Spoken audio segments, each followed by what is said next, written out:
अच्छा 10वीं के एमपी बोर्ड के सभी विद्यार्थी लो जी आ चुका आपका हिंदी का एकदम ओरिजिनल प्रश्न पत्र आ गया है। यहाँ पर देखिए बिस्मिल्लाह खां का जन्म हुआ था डुमराव में। शब्द शक्ति कितने प्रकार की होती है? 3 प्रकार की। मैं क्यों लिखता हूँ इसके लेखक का नाम क्या है? अज्ञे है। बिहारी किस काव्य धारा के कवि है? रीतिबद्ध काव्य धारा। सूर्यकांत त्रिपाठी निराला की रचना है कुकुर मुत्ता। रसात्मकम वाक्यम काव्यम ये परिभाषा किनकी है? विश्वनाथ जी की है। संधि के कितने भेद होते हैं? 3 भेद होते हैं। झटपट हल्दी पीसकर हमारे घावों पर थोपी गई। कवितावली तुलसीदास जी की रचना है। काव्य की शोभा बढ़ाने वाले धर्म अलंकार कहलाते हैं। समास 6 प्रकार के होते हैं। बिस्मिल्लाह खां बालाजी के मंदिर में रोज शहनाई बजाते थे।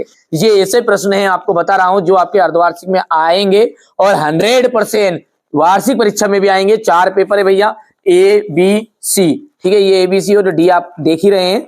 देखना अच्छे से, आप तो अच्छे से पढ़ो, ऐसा पढ़ो ताकि आपको वार्षिक में भी तकलीफ ना हो, ठीक है। उसके लिए भी याद हो जाए आधी ज्यादा चीजें। गोदान उपन्यास के रचयिता प्रेमचंद। भिक्षु के पत्र, भदंत और आनंद कौशल्यान। अंधे की लाठी, एकमात्र सहारा। अणुबम विस्फोट, विज्ञान का दुरुपयोग। वेदनाथ मिश्र, नागार्जुन का बचपन का नाम था।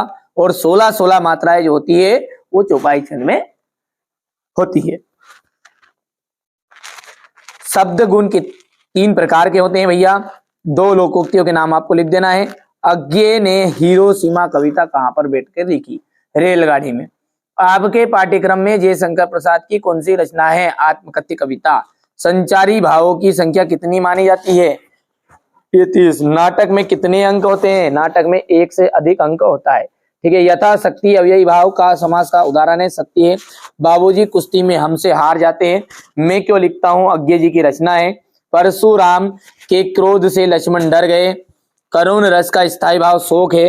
वैदिक काल में शहनाई का उल्लेख नहीं मिलता है, सत्य है। यहां से आप तो देख लीजिएगा।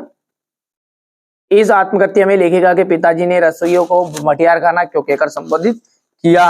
हलदार साहब सबसे पहले मायूस क्यों हो गए थे, ठीक है। यहाँ से खेती बाड़ी से जुड़े ग्रस्त बाल गोविंद भगत अपनी किन चारित्रिक विशेषताओं के कारण साधु कहलाते थे? 2 रचनाएं। भाषा शैली आपको बतानी है, ठीक है। क्वेश्चन नंबर ये 9 है। यहां से देख लीजिएगा। प्रकृति में ने जल संचय की व्यवस्था किस प्रकार की है? 2 प्रयोगवादी कवियों के नाम और एक रचना लिखी है। तुलसीदास अथवा सूरदास की काव्यगत विशेषताएं आपको बता दी है। गोपियों के अनुसार राजा का धर्म क्या होना चाहिए? ठीक है। कवि की आंख फाल्गुन की सुंदरता से क्यों नहीं हट रही है? ठीक है। बच्चे की दंतुरित मुस्कान का कवि के मन पर क्या प्रभाव पड़ता है? उज्जवल गाता गाऊं कैसे मधुर चांदनी रातों की इस कथन के माध्यम से कवि क्या कहना चाहता है? आचार्य विश्वनाथ के अनुसार काव्य की परिभाषा वात्सल्य रस की परिभाषा बतानी है, ठीक है। यहाँ से देख लिए छंद किसे कहते हैं, कितने प्रकार का होता है, रेखा चित्र और संशय स्मरण में अंतर बताना है, ठीक है। ये क्वेश्चन नंबर 18 आपका हो गया। इसके बाद में ये अथवा है, स्वच्छ भारत अभियान पर अनुच्छेद लिखिए और उज्ज्वल गाथा गाँव के से मधुर चांदनी रातों की, इसके बारे में संदर्भ में व्याख्या करना है। हमारे तो हरी हरी लड़की, ठीक है। यहाँ से देख लीजिए क्वेश्चन नंबर ये आपका 21 है, 22, ये आपका 23। अच्छे से पढ़ो। देखिए हमारा उद्देश्य यही है कि आप अच्छे से तैयारी करो और अच्छे अंक प्राप्त करो, ठीक है। अर्धवार्षिक परीक्षा के बाद में अपन है ना वार्षिक परीक्षा के लिए अच्छे से तैयारी करेंगे। आपको बिल्कुल घबराना नहीं है। ये मैंने आपको सेट डी बताया है। कौन सा पेपर बताया बाबू? सेट डी, ठीक है। इसके पहले मैंने आपको ए भी बता दिया है, बी भी बता दिया और सी भी बता दिया। नहीं देखा तो डिस्क्रिप्शन में लिंक मिल जाएगी, देख लेना।